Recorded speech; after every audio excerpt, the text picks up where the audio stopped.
талаар бид гэртээ хэрхэн лава гэрлийг хийхээ сурна. Эхлээд бидэнд 2 шиг тунгалаг сав, сод, тэгээд цуу, хүнсний будаг, тэгээд ямар ч хамаагүй урамлын тос хэрэг болно. За эхлээд бид нэр эхний саванда содоо нэг халбах юм.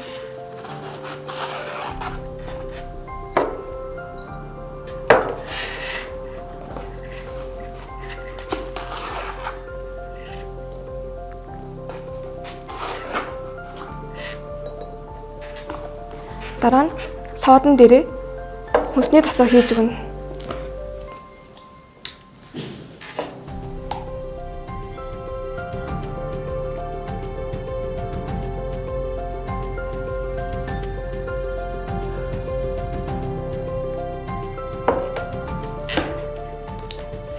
Дараагийн саванда уксусаа 50 мм хийж өгнө.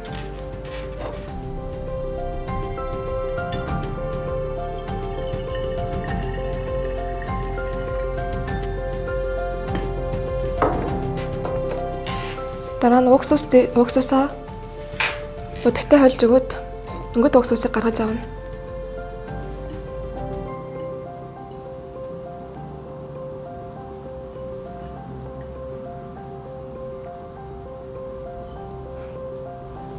Одоо эцсийн алхам бол тасан дээрээ уксусаа хийж өгөх болно.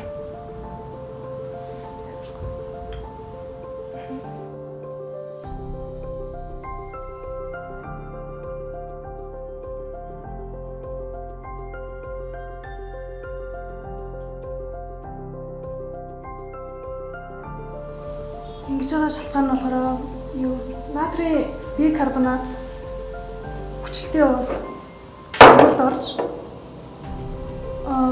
ус ба хий гаргаж CO2 нь дээшээ хөөс болж гарч байгаа. Дундаа угаасаа натрийн устаа биш тостой холилдохгүй учраас дундаа юм урал үүсэж байгаа.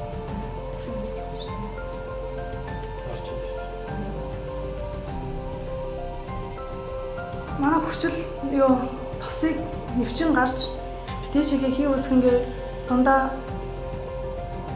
бөмбөлөг үүснэ. Хөөс бөмбөлөг үүснэ.